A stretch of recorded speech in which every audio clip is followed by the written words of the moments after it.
All right, behind me you got 1519 Lake Mount Boulevard South. This is one of my favorite type of possible investment properties. I'm going to do a quick walkthrough with you and share why. So looking around the outside, first thing I want you to notice is that the exterior of this property is actually really good. Now some people are going to get down on these windows and doors. I would just paint them all out. You're going to notice that some of that wood siding on the side is peeling a little bit. Paint it. Same with the fascia. I would just look at painting it. I haven't seen the roof on the place, but from what I've heard, it's in good condition. So I'm not going to be too worried about that. It's tar and gravel right now. So as long as it's not leaking, I'm going to leave it and then save money. Probably going to be about $10, $12, $15,000 to do that at some point in the next 5, maybe 10 years. You can repair these roofs, and I would just continue to do that until I had to replace it. So the other thing I like about this property is it's got a front and side entrance. I'm actually going to take you in the side entrance and show you what I would do in there. For whoever lives in the basement, I would actually give them probably space in the back. You'll see in the back that there's going to be parking there, and I would reserve this for the person who's going to be living upstairs. The person living upstairs would have access through the front door, and I'll show you how the basement tenant, when I suite this property out, would be able to set themselves up in here. So come check this out. So a little bit of storage there. You may decide to keep that. I'll show you the backyard. The first thing that I would do here is I would throw up a giant garage. Now, the reason I would do that, because of our proximity here, if you notice how big this yard is, because it's adjacent and beside this walkway path, you get a much larger yard than you would typically get. So you could put like a 30 by 30 garage back here without any trouble. It'd be fairly expensive, but what I would do is I would actually parcel it up, put 3 doors on it, and you could rent each one of those out for 150 bucks a month. So now you get $450 a month cash flow. That garage is going to pay itself off in less than 10 years. And I would rent that to 3 different people, not the people in this house. So what I would do over here, super simple. I would literally just block this door off. Now you're probably going to want to keep it that way. I might make it a solid door. If you just wanted to keep the budget cheap, I would literally leave it, paint it, and put a lock on it so the basement tenants can't get upstairs. Because don't forget, we're going into the front as the upstairs tenant. So follow me and I'll show you what we've got and what I would do here. So as a rental property, there's not a lot that I'm actually going to do. I'm going to paint out all this wood trim, okay? I'm going to paint out this kitchen. I'm going to put down new countertops. I'll probably reface these and put better handles on them. Probably going to remove this. Yeah, we're going to be limited as far as our space goes, but that's okay. We've got a little bit of a cupboard there. I'm not super worried about it. Again, it's just a rental. Nice little dining space. I'm going to put floor throughout the main floor, change some light fixtures, probably take this weird ceiling down and just paint that over here. This textured ceiling has already been painted, which means that it's going to be really, really hard to take down. So I'm just going to paint this whole place out. I'm not going to try to tear that down. It's going to be way too time consuming, way too expensive. Probably take this lip off here. That's just something that's going to get damaged. I'm probably going to leave this, but paint it out. Okay, nice and bright is really all I'm looking for. Same thing with the trim. Not going to take it off, not going to replace it. I'm just going to go ahead and paint it. Remove blinds, the fascia and all that in here. New carpet in this room. Probably more like vinyl plank throughout because it's super durable for a rental. All the way to the front door, which is right behind you there. So down here you got 3 bedrooms. Not a lot of work required. This one, all I'm going to do is paint the ceiling out the exact same way. Paint the windows out inside and out. Peel all this wallpaper off. Same flooring, vinyl plank in.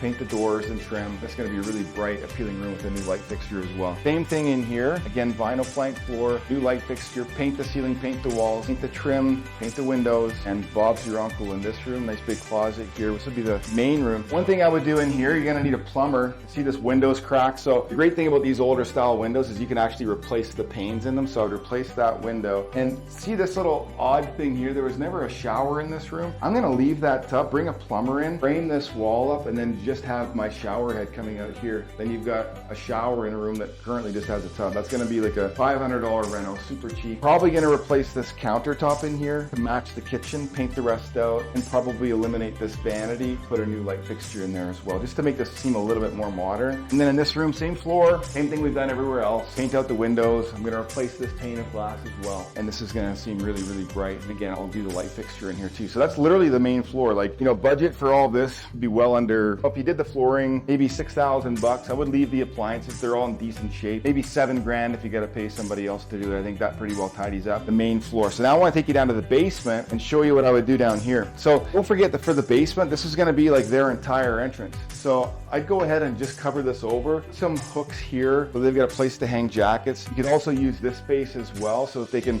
stack their boots up here. I've also seen it where in the past what we've done for properties like this is you actually can put a wall here, and then this would actually be the laundry room for the main floor. You put a stacking washer and dryer here, and then so as you walk in here, you're kind of up against the wall like this. If you're concerned about that, that would be an easy solution. There's plumbing right downstairs, the wiring's right over there. That's going to be maybe a $2,000 reno. I've done that in 2 of my rental properties. So if you wanted to have main floor laundry, stackers would go right here, and that just tightens up this entryway a little bit for your basement people. Then down here, you're going to get rid of all this weird carpet on the walls. You just open this up. So again, I'm going to put nice vinyl plank there. Lots of light, like in a basement like this that has, by the way, there's one wiring challenge that the electrician is coming over to fix, so that's why the lights aren't on down here. But see these windows, they're a little bit small, right? We want to make this space as bright as we possibly can. And so I would add more light fixtures, or at least light fixtures that spread light better than these pocket lights would. This is going to be your living room, right? Now starting in this space, you got a beautiful fireplace. I would doubt that this fireplace is salvageable at this point. So I would probably just peel that out and just put like a decorative piece in there. I don't want to muck around with my tenants using a fireplace. So I'm probably just going to peel this insert out, paint the inside of that, make it nice, and just have something staged there. I'm going to clean this all up and then paint it nice and bright as well. I know some people hate to paint stone. That's going to look a lot nicer. This is some really solid quarter sawn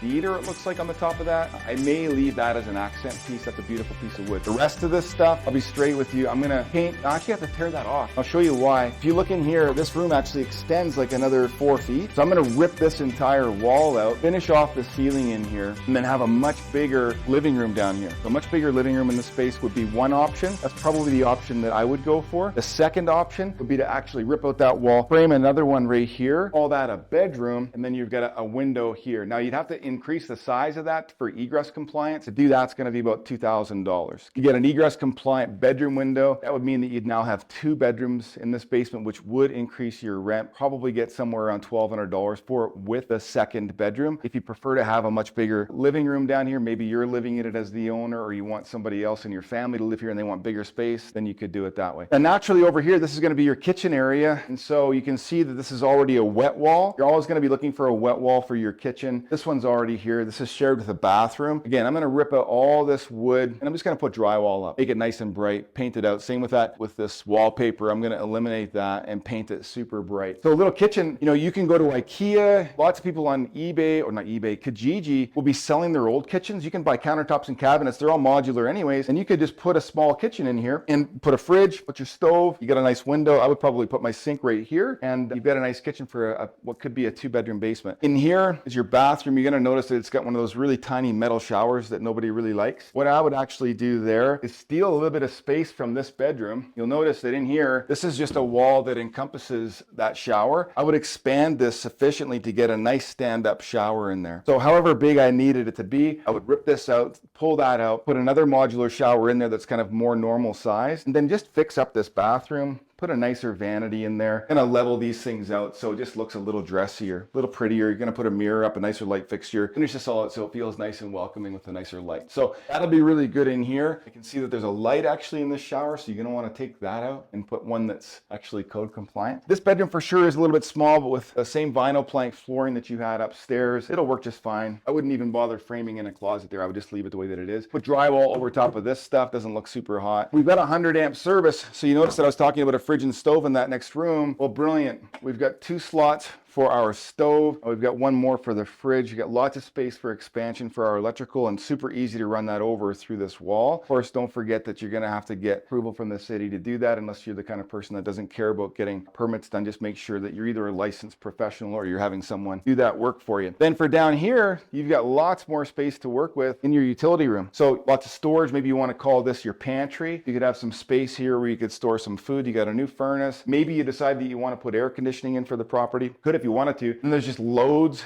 more room over here. Now, one other idea that I had for this property, if you got really crazy and you wanted to really maximize space, you could take this washer and dryer, put it over there, and actually frame up a wall here and make this a bedroom, and then increase the size of this window right here. Again, coring it out for $2,500. Make this an egress compliant bedroom opening onto that living room. So if you come back out here, I'll show you what I mean. So in this small living room, in the version of this where it's 3 bedrooms down, you would have a wall here with a door, probably right here, going into that bedroom with that window, that's bedroom 2 now, right? And then right here, you'd have another door going into the bedroom that I just showed you. That could make this a 3-bedroom basement suite. Now, that does shrink up your living room a little bit, but if you've got that 3-bedroom basement suite in this property, now you're talking like $1,400 a month, and you've spent probably $45,000 in the backyard, but now you got $450 there. Upstairs, you got 3 bedrooms, you're probably $1,400, so you're pretty well $2,000 a month out of this place, and all you've had to do down here is throw up some walls, a little bit of electrical. You know, this is probably going to be about a $10,000, maybe $15,000 job. All in, down here and upstairs, maybe you're talking like 20. In a worst case scenario, $22,000, $23,000. In the backyard, you got your garage for say 40, maybe 45. So it's 45, 55, 65, maybe for $70,000. You've got yourself a really highly long-term rental property that's going to be pulling in $2,000, maybe $2,100 a month. 3 bedrooms down, 3 bedrooms up, huge lot, beautiful part of town. Just a rental that I would really love to own. I'm not buying right now. You probably should. So if you're curious about this property, you want to see it, go ahead, reach out. We'd love to take you for a personal tour and walk you through some of the stuff that we've just talked about, okay? Hope that helps. Take good care.